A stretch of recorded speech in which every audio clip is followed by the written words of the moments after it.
Welcome back to Reading Bear. Today, we will take a look at some new revenge stories. And if you enjoyed my content, please don't forget to subscribe to my channel and post some bear emojis in the comments. Let's go! The first one is titled, Christmas Gift from Grandpa. I know a guy that has done this every year for more than a decade. It started when some dick broke into the cab of his truck and stole Christmas gifts he had bought at the mall. If I remember correctly, he had to make 2 trips and some jerk saw him go back into the store and busted his window. It was a long time ago, I am not positive of the details of the original event. He started this tradition 10 years ago, the day after his truck was broken into, right around December 23rd. He does this at the same mall every year. He gets a big box, big enough to just barely fit in the backseat of most cars. This takes a while to find. He fills it full of the most vile garbage, dirty diapers, cat shit, rotten food, used sanitary products, packing peanuts. The past couple of years, and after advice from Reddit, he elevated his game by cutting all the corners of the box, so when opened, it falls apart like a beautiful blooming flower and the garbage contents spills out. He waits until a day or 2 before Christmas.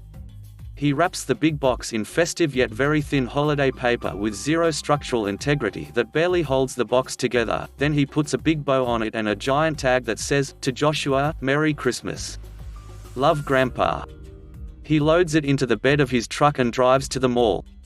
Every year it is stolen within minutes. The next one is titled, So, You Want Me to Fire Everyone at the Christmas Party? Okay then. Many years ago, early 1980s, I worked for a company that did what I called mall molesting. They did market research surveys in a mall and were always stopping people to ask questions, etc. The company was run by 3 older women who had started it in their kitchen. They were opinionated, and had no care about anything but money. Part of this included paying employees not by the hour but by the survey. Which was against labor rules as it never matched the basic hourly wage. This is important. Christmas came, and we were planning our employee party when one of the owners called and told us that in order to avoid paying bonuses, we were to fire everyone at the party and then hire back the ones that we liked after the new year. We, the other managers and I, talked about it, and then I called the Federal Bureau of Labor, who had been trying to get the information for the employee pay for several years but had always been turned away. I had them come to the back door and let them into the file room, and showed them the boxes. I then said I had things to do in the front and would be back later and went to the front desk to finish the paperwork I needed. Said paperwork? A blow-up of Santa going down the chimney with "Merry Ducking Christmas" typed across it, all of the management resignations and the FedEx envelope that would hold our keys and said paperwork. Labor guy finished what he needed to do, we locked up, sent the package which was timed to arrive at their Christmas party, and walked away. The company ended up spending about $250K in reimbursements and fines for the labor problem. The next one is titled, And My Bartender Santa Gave Me an Extra Dose of Christmas Cheer. I'm a regular at a bar. I don't have family, my roommate was out of town. So I went to the bar. I was having a good night. Then this mother ducker showed up. Now this mother ducker and I don't have a lot of history in my mind. I was dating a girl 3 years ago. She cheated on me. I broke up with her. The whole relationship lasted all of a month. In my mind, that was the end of it. Shit happens, move on. The person she cheated on me with was this mother ducker. Now this mother ducker is a weird person. I didn't harbor any ill will. This guy, however, ran in very vaguely the same circles as me. He would see me at a bar or a party occasionally and make it a point to say, "I ducked that guy's girlfriend." Occasionally it was a party host saying, "Hey, that guy's worried about you fighting him," or at a bar, "Dude, are you going to kick that guy's butt? 'Cause he's asking people to have his back." I had zero interest in this guy. I gave not a single duck about him. I just wanted to drink and have fun. What was weird about it is that he always introduced himself, and acted like he remembered me from somewhere. I would be like, "Yeah, you banged Jennifer. Oh, how is she? We stopped dating. You know, after you banged her, oh, well, good talk." And the smug prick would pat me on the shoulder. This was pretty annoying. I dated this girl for all of a month. It didn't even blip on my radar as a serious relationship. Except this guy would show up every now and then, and remind me he banged a girl I was dating. So I'm in this bar. I'm hanging out with some vets swapping war stories. And here comes this motherfucker. He goes, "Hey, I know you from." I say, "Dude, not now, I'm in the middle of a story." Duck off for a bit. I finished my story and he came back and said, "I know you from somewhere. Yeah, you duck Jennifer." I honestly don't give a duck. It was like 3 years ago.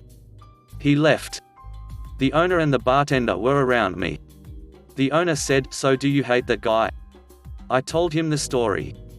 He goes, "Are you going anywhere soon?" After that question, duck no. The bartender was upset because the dude was always grabbing her. The owner hated him because he was a drunken driving duckwad. At the bar, you don't drive drunk. The owner has a policy that if you need to get home, they'll pay for a cab if you pay it back the next time you're in. If you're stone broke, you get a cab home, just pay it back when you can.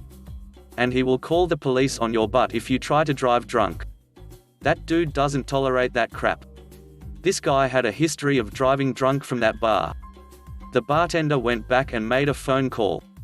And I drank a few beers. I was promised a show and I'd wait. The guy left and shook my hand. The smug prick even patted me on the shoulder and said, "Say hi to Jen." He pulled out and there were flashing lights. The bartender called the non-emergency line and said there was a repeat DUI offender at the bar and they sent a non-marked car to hang out in the parking lot. This is his charge as a third-time offender. 120 days to 11 months, 29 days in jail, $1,100 to $10,000 mandatory fines. License revocation for 6 to 10 years, no restricted license available. Subject to vehicle seizure, forfeiture. Alcohol and drug treatment program. Judge could order an ignition interlock device installed at your expense if 2 convictions of DUI in 5 years, ignition interlock device required for 6 months after reinstatement at your expense. Merry Christmas to me. The next one is titled, The Christmas Dinner. When I went to uni, me, my best friend and his girlfriend were all part of the Philosophy Society together. Basically a club where, once or twice a week, we would all meet up at campus and walk into town where we had reserved a room at a pub. There we would have terribly important discussions and solve all the world's problems over a pint of ale or a cider. We had some very good times in this society. Discussing thought experiments, philosophers, ethical dilemmas, etc. And then the two of them broke up. Like any relationship, there's had its ups and downs, but from the outside it had seemed to me all along like there was a little too much drama. Like a lot. And after they broke up, the drama only got worse. They were still in the same society, and the ex really was not able to just get along. I won't bore anyone with the endless flood of drama she was responsible for, but it all basically boiled down to 2 things. 1. She needed to be the center of attention whenever possible. She would claim credit for things she never did, present other people's ideas as her own, get upset if she wasn't invited to parties, etc.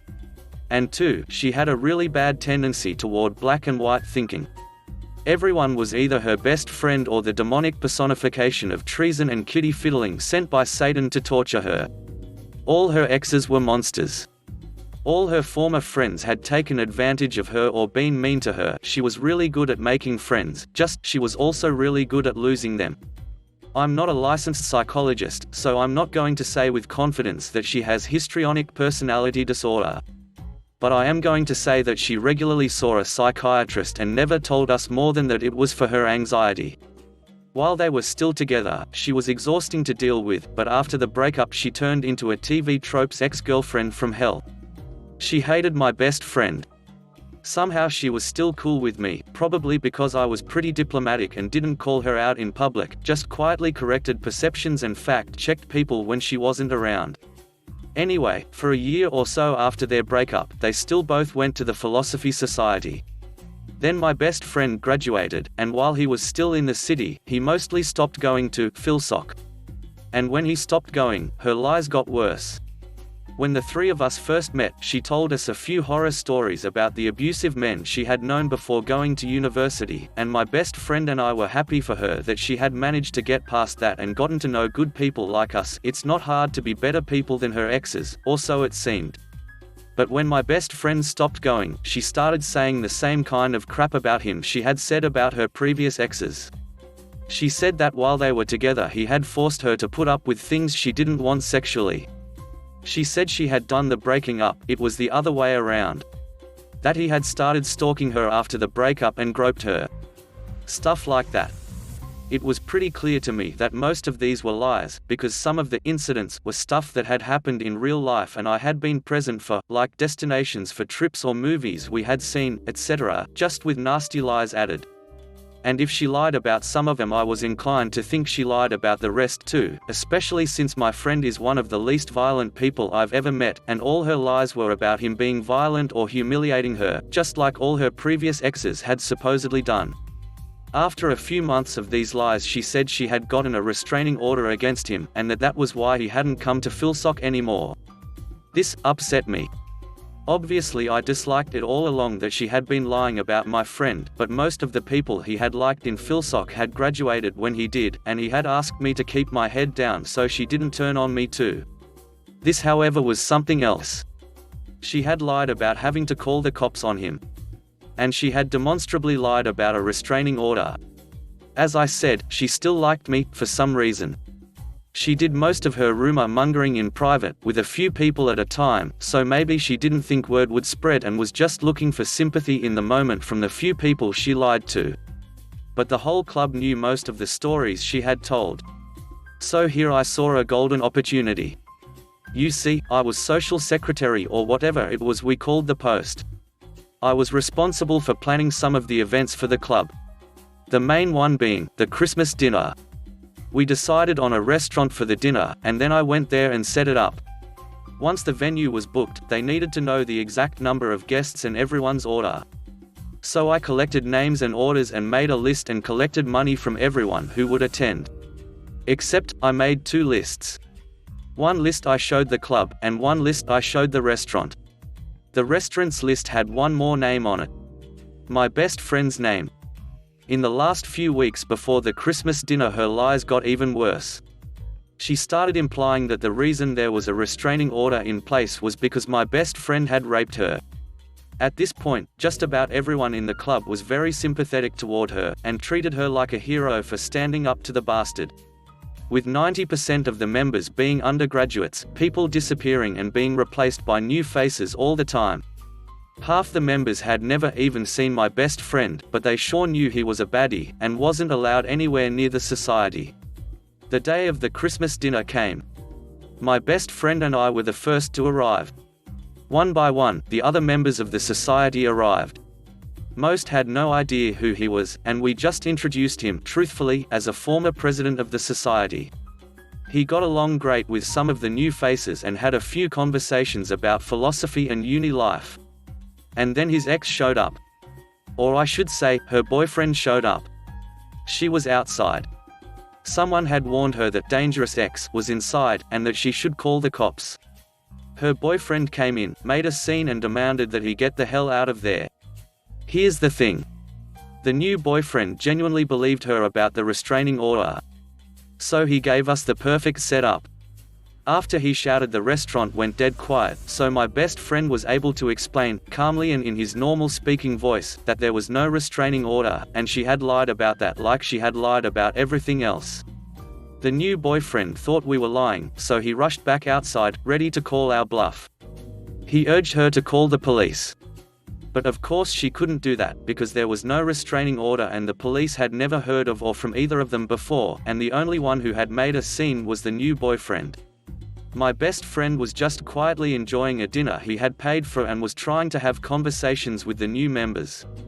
After maybe 20 minutes, the ex and her boyfriend came in.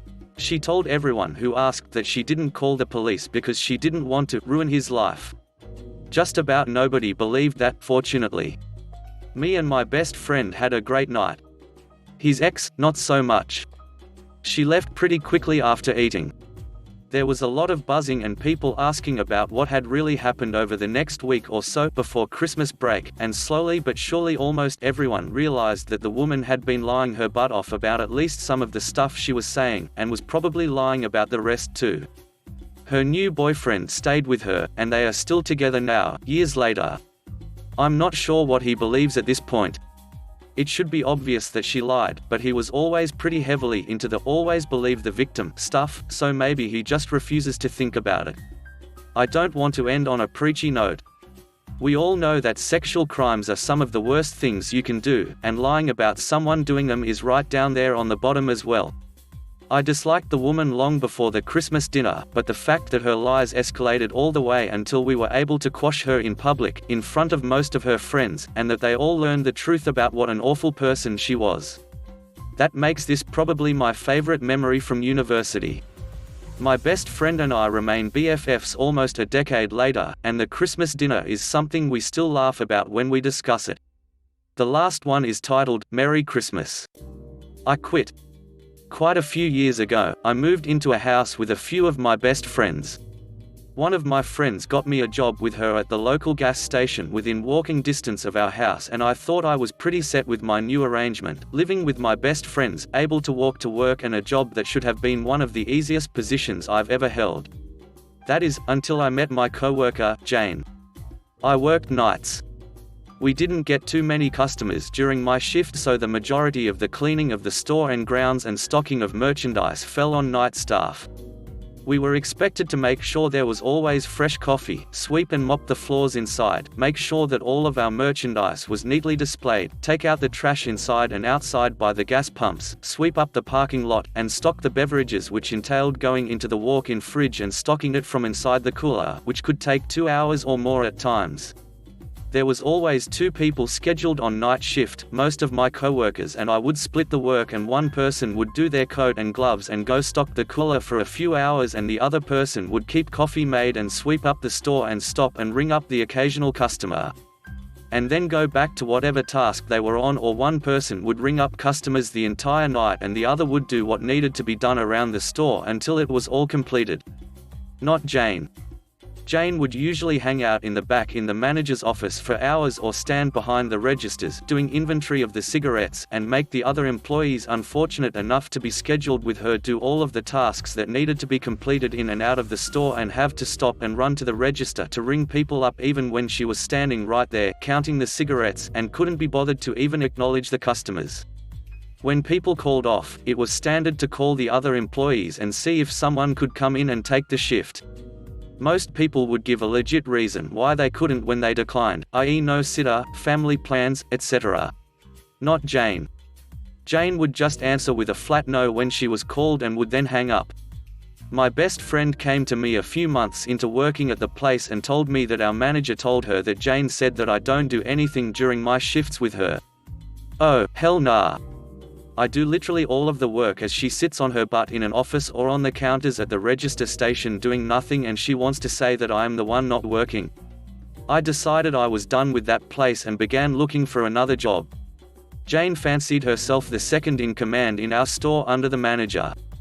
Now, mind you, we didn't have an assistant manager with that gas station chain.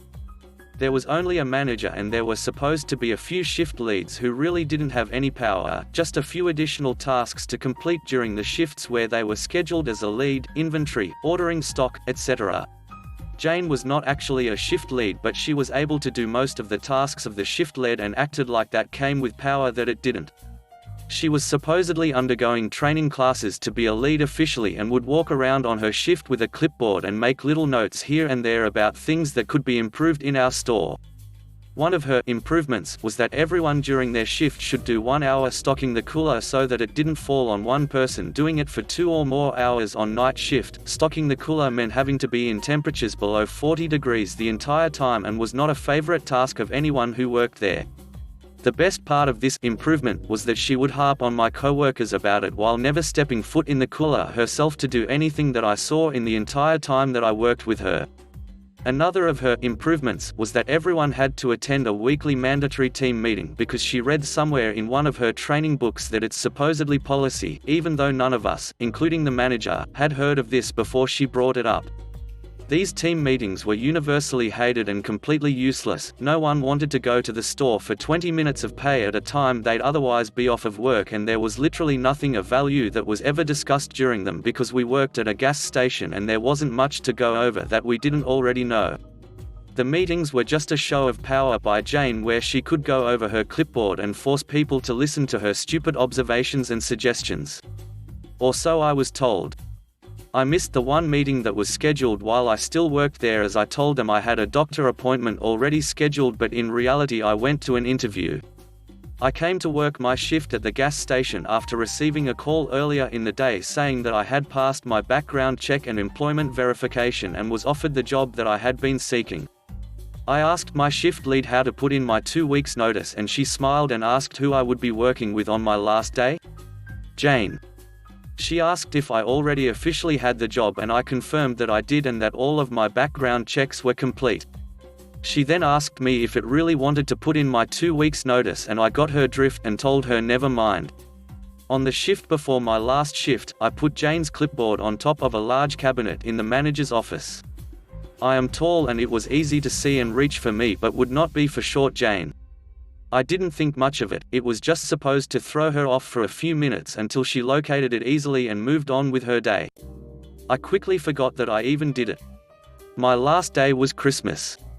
I was scheduled as a split shift. From 7 to 10 p.m., I was scheduled with my best friend. My best friend was scheduled to get off at 10 p.m. and Jane was to come in and work her normal night shift from 10 p.m. to 6 a.m. I came in at 7 and worked as I normally would and had a fun time clowning with my best friend when we had a rare moment of downtown. Being Christmas Day, there wasn't really anything else around that was open, so we were swamped as a result. My best friend left at exactly 10 p.m. but it took a few minutes for Jane to arrive. Jane walked into the store and I came from behind the register and walked up to her and said, "Merry Christmas." I quit and started to walk around her to leave the store. She stood there in the entryway looking shook until she finally said, "You're kidding, right?" I laughed and told her that it would not be a Merry Christmas for me if I was kidding, and then left her to the store on her own on one of the busiest nights of the year. My best friend filled me in on what happened when I left. She went through the phone list calling everyone to see if they could come in to work my shift. Every single person just gave a simple no and hung up on her. She was left to run the store on her own for quite some time before the manager showed up to assist her. The next team meeting that she had after I left, she could not find her clipboard and had a meltdown fit in front of all of the other employees as they all stood there looking at the clipboard still on the cabinet where I had left it. She couldn't see, but they could, and they didn't feel a need to point it out. They ended up getting to go home without doing the meeting because she couldn't find her notes. They stopped doing meetings shortly after that. Now, before you start feeling sorry for my manager having to lose time with his people on Christmas Day to clean up the mess from my revenge, keep in mind that he has access to video recordings of every inch of the store and outside grounds, and could easily verify how much work I was doing during my shifts before he felt the need to insult my work ethic to my best friend based solely on the lie of one person. I'm actually glad that he was caught up in my wonderful revenge. Truth be told, I couldn't have planned it any better. I still smile broadly every time I think of this memory or walk into that chain of gas stations. Edit: I'm getting a lot of flack for posting in pro-revenge.